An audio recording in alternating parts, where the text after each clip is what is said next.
सख्त कार्रवाई करे, लगातार इस पर नजर रहेगी। फिलहाल शुक्रिया आपका इन तमाम जानकारियों के लिए। आगे बढ़ते हैं, आपको बताएं दिल्ली में कल हुई नीति आयोग गवर्निंग काउंसिल की बैठक में भारत की अर्थव्यवस्था पर चर्चा हुई, जिसमें नीति आयोग के सीईओ BVR सुब्रमण्यम ने एक बड़ी जानकारी दी कि हमारा देश भारत अब दुनिया की चौथी बड़ी इकोनॉमी बन चुका है। भारत की इकोनॉमी अब 4000 अरब डॉलर यानी 4 ट्रिलियन डॉलर की बन चुकी है। भारत की अर्थव्यवस्था ने जापान को पीछे छोड़कर यह कामयाबी हासिल की। अब हमारी इकोनॉमी जापान से ऊपर है। जापान अब 5वें नंबर पर खिसक गया है, भारत चौथे नंबर पर पहुंच गया है। और इस तरह अगर आप दुनिया की 5 बड़ी इकोनॉमी की नई लिस्ट देखेंगे तो उसमें भारत से ऊपर सिर्फ 3 ही देश हैं, अमेरिका, चीन और जर्मनी। तो दुनिया की 5 बड़ी इकोनॉमी वाला देश बना है भारत चौथे नंबर पर। अब उससे ऊपर सिर्फ 3 देश, जापान को पछाड़कर चौथा नंबर जो है वो हासिल किया है। 3 सालों में भारत जर्मनी को भी पीछे छोड़ेगा, ये भी कहा जा रहा है। और 2028 तक भारत तीसरी बड़ी इकोनॉमी होगा, ये एम भी लेकर चला जा रहा है। भारत की जीडीपी अब 4 ट्रिलियन डॉलर हुई है। भारत जिस तरीके से विकास के पथ पर आगे बढ़ा है, अगर रफ्तार यही रही तो आने वाले 2.5 से 3 सालों में हम जर्मनी को भी पीछे छोड़ देंगे। नीति आयोग के सीईओ ने IMF के आंकड़ों का हवाला देते हुए कहा, भारत अगर 3 सालों में दुनिया की तीसरी सबसे बड़ी अर्थव्यवस्था वाली देश होगा। तो ये भी अपने आप में खास है। और देखिए, लगातार प्रधानमंत्री मोदी की तरफ से भी इस बात का जिक्र किया जाता रहा है कि भारत को किस तरह से लगातार आगे बढ़ाना है और सबसे बड़ी अर्थव्यवस्था वाला देश बनाना है। वहीं दुनिया की चौथी बड़ी अर्थव्यवस्था बनने पर आरजेडी के मनोज झा ने अपनी प्रतिक्रिया दी है, सुनिए जरा। गरीब और अमीर के बीच की असमानता कैसे बढ़ी है वो देखिए, महंगाई देखिए, बेरोजगारी का 45 साल का रिकॉर्ड कैसे टूटा वो देखिए, MSME सेक्टर कैसे तबाह हुआ वो देखिए, मिडिल क्लास आज अपनी किश्तें भर भर के ही दुखी होती जा रही है वो देखिए। ऐसे देखी जाती है। सिर्फ हेडलाइंस से और चमक धमक के प्रचार से नहीं अर्थव्यवस्था सुधरती। अर्थव्यवस्था सुधरने का मतलब है कि अमीर और गरीब के बीच की खाई कम हो रही हो। क्या वो कम हो रही है? जी नहीं, वो बहुत ज्यादा बढ़ चुकी है। थोड़ी बहुत जितनी अर्थशास्त्र की समझ है, has it got translated on the ground? एक आम इंसान की जिंदगी में क्या फर्क आया? आर्टिकल 39 क्लॉज C भारतीय संविधान का आय की असमानता के बारे में और संपत्ति के संकेंद्रण के बारे में, ये ट्रिलियन डॉलर फलाना ट्रिलियन डॉलर इकोनॉमी क्या कहती? राम मनोहर लोहिया से लेकर के आज तक जितने इस दृष्टिकोण से चलते थे, उनका मानना था कि अगर अर्थव्यवस्था समावेशी नहीं है तो असमानता के महासागर में समृद्धि के 5 टापू को सेलिब्रेट करना अच्छा तो नहीं है। देखिए, भारत ने जर्मनी को पीछे छोड़ा है। 2028 तक भारत तीसरी बड़ी इकोनॉमी होगा, ये भी कहा जा रहा है। और ऐसे में अब आप ये समझिए कि ये अपने आप में काफ़ी बड़ी उपलब्धि है, क्योंकि लगातार जो एम है वो हमेशा भारत ये लेकर चलता रहा है। लगातार प्रधानमंत्री ने भी कई बार इस बात का जिक्र किया है। और ऐसे में अगर ये उपलब्धि है तो निश्चित तौर पर आने वाले समय में देश और आगे आएगा, ये भी कहा जा रहा है कहीं ना कहीं। देखिए, और आकाश जिंदल अर्थशास्त्री हमारे साथ जुड़ रहे हैं ज़्यादा जानकारी के लिए, बातचीत के लिए। सर, सबसे पहले तो बहुत स्वागत है आपका लाइव टाइम्स पे। ये बताइए सर कि क्या मायने हैं इसके ऐसे समय में जब टैरिफ नीति की हम बात करते हैं, ऐसे वक्त में जब देश इस तरह से गुजरा है, पहलगाम हिंसा हमने देखी, हमने ऑपरेशन सिंदूर को अंजाम दिया है, उसके बाद अर्थव्यवस्था में ये छलांग, ये कितनी बड़ी बात है? इससे क्या फर्क पड़ेगा? अर्थव्यवस्था में क्लियरली हिंदुस्तान छलांग दर छलांग लगा रहा है। प्रधानमंत्री मोदी साहब की जो पॉलिसीज है वो इंडिया की इकोनॉमी को लगातार ग्रोथ दे रही है।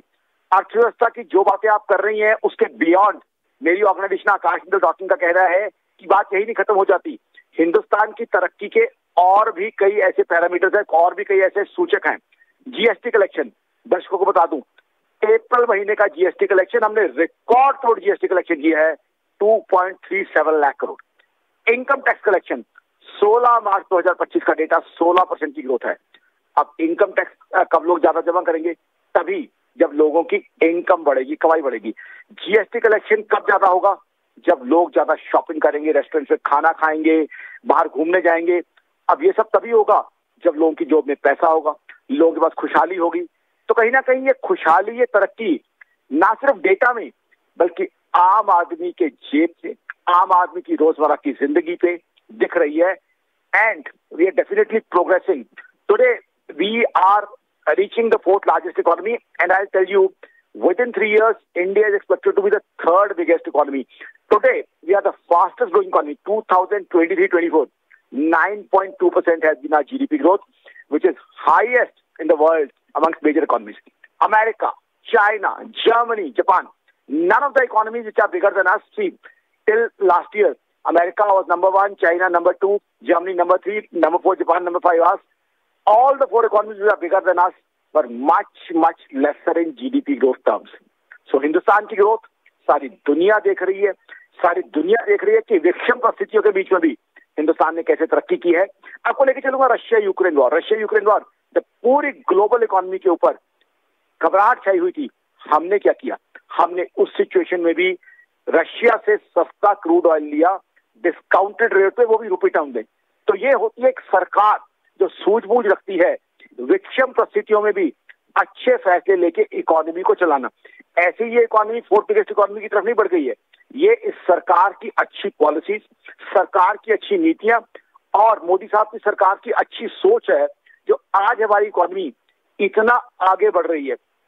पाकिस्तान जैसे लोगों ने क्या क्या कृत्य किए, अभी आपने खुद उसी का मेंशन किया। हमारी सेना के शौर्य देखिए, उनको हमने उनके ठिकानों को नष्ट किया और हमारी इकोनॉमी पे भी असर नहीं आने दिया।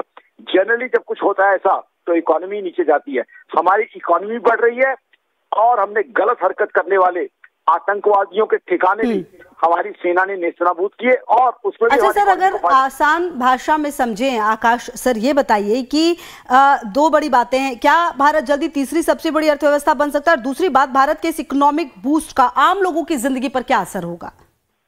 देखिए, बिल्कुल पहली बात, 3rd बिगेस्ट इकोनॉमी, जी हाँ, हम उसकी तरफ बढ़ रहे हैं और मेरी ऑर्गेनाइजेशन akashindal.in का मानना है 2 साल में हम 3rd बिगेस्ट इकोनॉमी बन जाएंगे, क्योंकि जर्मनी और जापान दोनों ही अच्छा परफॉर्म नहीं कर रही, तो अमेरिका चाइना के बाद हिंदुस्तान ही होगा। तो इस चीज का बिल्कुल मैं आपका समर्थन करता हूँ, मैं टोटली इंडोर्स करता हूँ। दूसरा, आपने कहा आम आदमी, जैसे मैंने पहले बताया, आम आदमी का लाइफस्टाइल रिच हो गया है। जैसे मैंने बताया, आम आदमी इनकम टैक्स ज्यादा पे कर रहा है। इनकम टैक्स आदमी कब ज्यादा पे करेगा? जब आम आदमी की कमाई बढ़ेगी। तो आम आदमी की कमाई बढ़ रही है। दूसरा, जीएसटी कलेक्शन कब बढ़ेगा? जब आप अपने परिवार के साथ रेस्टोरेंट में खाना खाने जाएंगी, जब आप शॉपिंग के लिए जाएंगी, जब आप घूमने के लिए जाएंगी। वो आम व्यक्ति तभी करता है जब उसके जरूरी खर्चे पूरे हो जाते हैं। अभी कभी तो ऐसा वक्त था कि लोगों का हिंदुस्तान में 5 जरूरतें जो हैं, रोटी, कपड़ा, मकान, हेल्थ, एजुकेशन भी पैसा खर्च हो जाता था। जो छोटे छोटे परिवार की खुशियां हैं, शौक है, वो पूरे कर ही नहीं पाता था। परिवार तरसते रहते थे कि कब परिवार मिलके शॉपिंग करने जाए, रेस्टोरेंट में खाना खाने जाए, पिक्चर देखने जाए। तो वो ऐसे शौक हैं, छोटे छोटे शौक, जो परिवार को खुशियां देते हैं और इकोनॉमी को बढ़ाते हैं और साथ ही साथ एम्प्लॉयमेंट अपॉर्चुनिटीज बढ़ाते हैं। तो वो आज पूरे हो रहे हैं। जाहिर सी बात है, इसलिए तो जीएसटी कलेक्शन बढ़ रहा है। जीएसटी कलेक्शन आटा दाल खरीदने से नहीं बढ़ता, जीएसटी कलेक्शन तभी बढ़ता है जब परिवार एंटरटेनमेंट, एंजॉयमेंट, शॉपिंग के लिए जाते हैं। तो कहीं ना कहीं आम आदमी की जिंदगी खुशहाल हो रही है, आम आदमी की जिंदगी में पैसा आ रहा है। और सबसे इंपॉर्टेंट, एक मध्यम वर्गीय परिवार या निम्न वर्गीय परिवार, जो छोटे छोटे उसके शौक, खुशियां थे, वो आज पूरी कर रहा है। ये सबसे बड़ी जीत है। इकोनॉमी का मतलब ये नहीं होता कि people like Akash should come out with macro economic numbers, all these ratios and all that.